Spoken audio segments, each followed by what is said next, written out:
Hi everyone, this tutorial is about fragments, which as you see I've written is a big no-no when you're writing.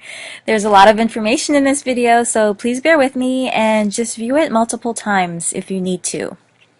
So what do you think of when you hear the word fragment? Imagine you dropped a glass and it broke into many tiny fragments of shards of glass. Each fragment is a piece of glass. Likewise, a sentence fragment is a piece of a sentence. Now, all sentences that we write need to be complete, so we want to avoid writing fragments, and there are different kinds of fragments.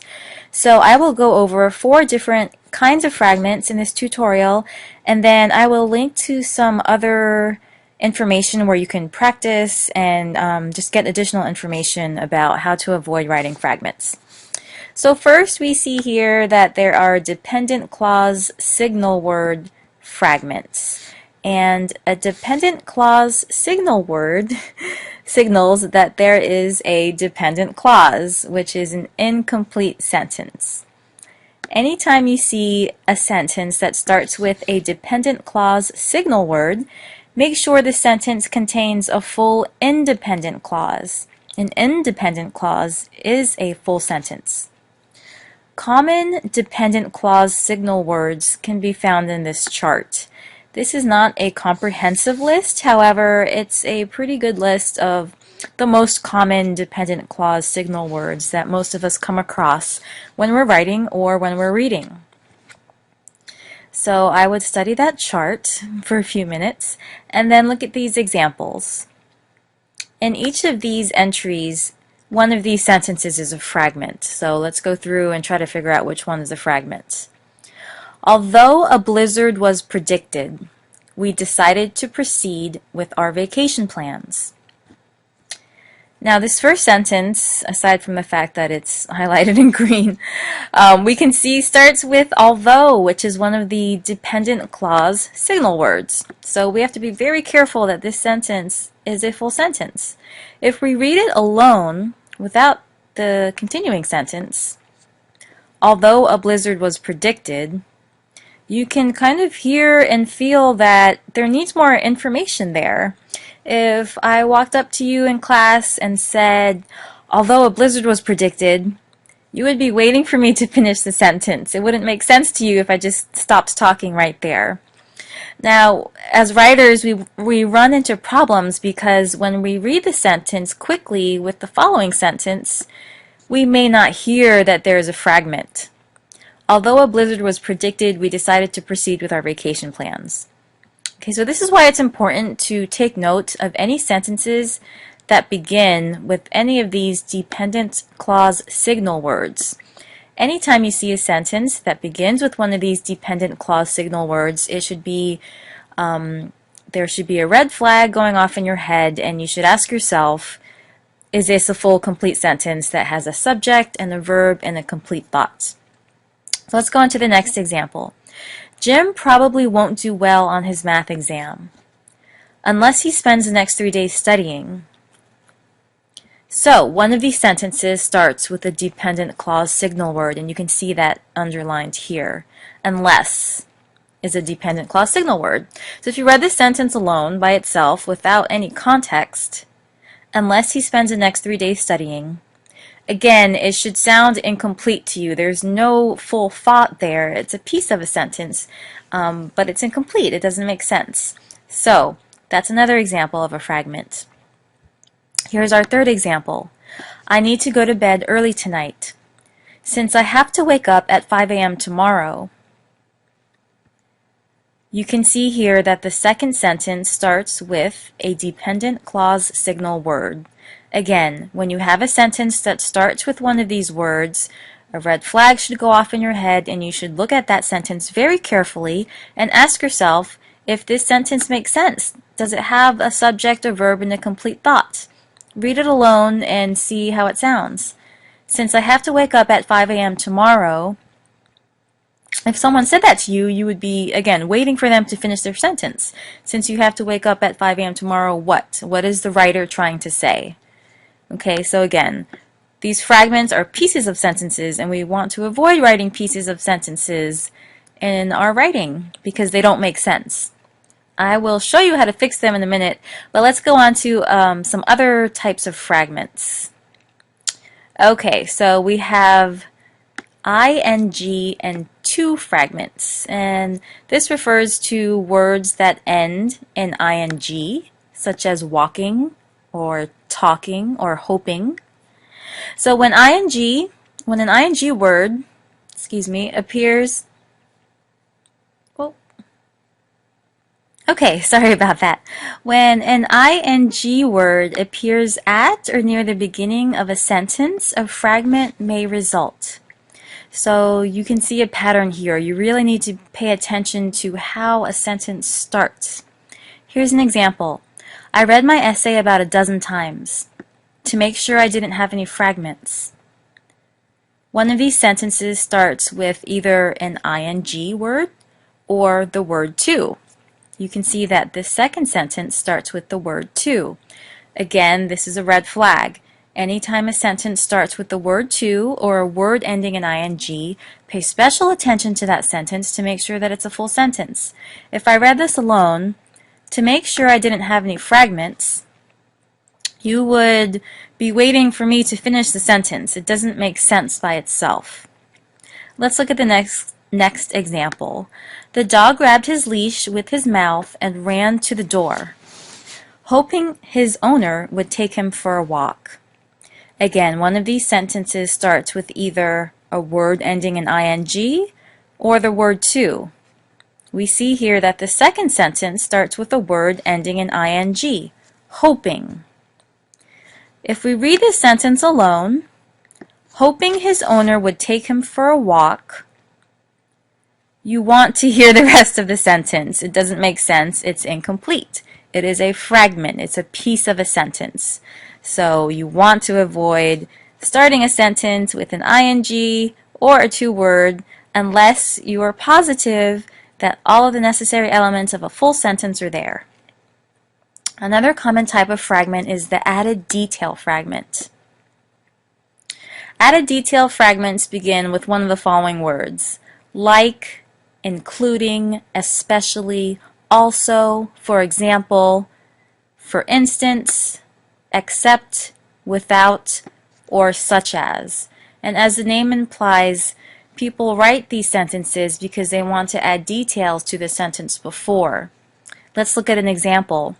The fraternity brothers like to play practical jokes on people, including making prank calls. Now, including is not just an added detail word, but it's also an ing word, so 2 red flags should be going off in your head right now. Read the sentence by itself and see if it has a subject, a verb, and a complete thought. Including making prank calls, well, that doesn't make sense when you read it by itself. It definitely does not convey a complete thought. So that is a fragment that you would want to fix if you found something like that in your essay. Here's another example. The children's toys were everywhere, except in the toy chest. Now the word except is one of those added detail words. So your red flag should be going off. You should ask yourself, does this particular sentence express a full, complete thought? If I said this to you in person, except in the toy chest, you would probably look at me a little strangely and wonder what I'm talking about because it doesn't make sense by itself. Missing subject fragments. Okay, so these fragments are common in speakers of certain languages where you don't have to have the subject in your sentence. But in English, you have to have your subject in the sentence. Here's an example. Greta, whoops. Sorry about that. We're almost done here. Okay, so here back to our example. Greta is friendly to people in person, but criticizes them behind their backs. Okay, one of these sentences does not have a subject. Let's look at the first sentence. Greta is friendly to people in person. The subject is Greta. Let's look at the second sentence. But criticizes them behind their backs. We have a missing subject here. Who criticizes them behind their backs? There's no subject. Okay, we would need to add the subject here by adding the word she or by adding the word Greta in order for the sentence to make sense. If you read this alone, but criticizes them behind their backs, you would not have a clear idea of who was doing the criticizing. Okay, each sentence in English has to have a subject. Here is the second example. The pot of coffee sat on the burner for hours and became too strong and bitter to drink. Which sentence is lacking the subject? Take a second to look. Okay, in the first sentence, it looks like the pot of coffee is the subject. In the second sentence, I don't see a subject. And became too strong and bitter to drink. Well, what became too strong and bitter to drink? It doesn't make sense because it's missing the subject. So you would need to add the subject here by adding it, a pronoun, or adding the words the coffee. But as it is, it does not make sense because it's a fragment, it's a piece of a sentence. Now the good news is fixing fragments is pretty simple. You can do two things. You can add the fragment to a nearby sentence, or you can add the missing information to the sentence. So let's go back up to our first example. Although a blizzard was predicted, we decided to proceed with our vacation plans. We talked about how this clause right here is a fragment. It's a piece of a sentence. It's not a full sentence. Well, we can very simply attach this fragment to a nearby sentence, combine them, and we no longer have a problem. So I'm going to take out this period and lowercase the w. And now we have a full sentence. Although a blizzard was predicted, comma, we decided to proceed with our vacation plans. Okay, so that's pretty simple. Let's do the same thing with this example.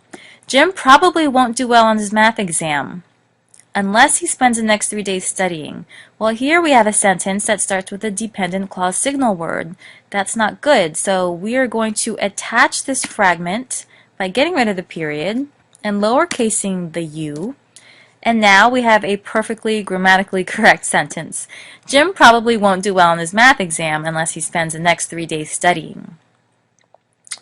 Okay, so let's fix one of these ing fragments.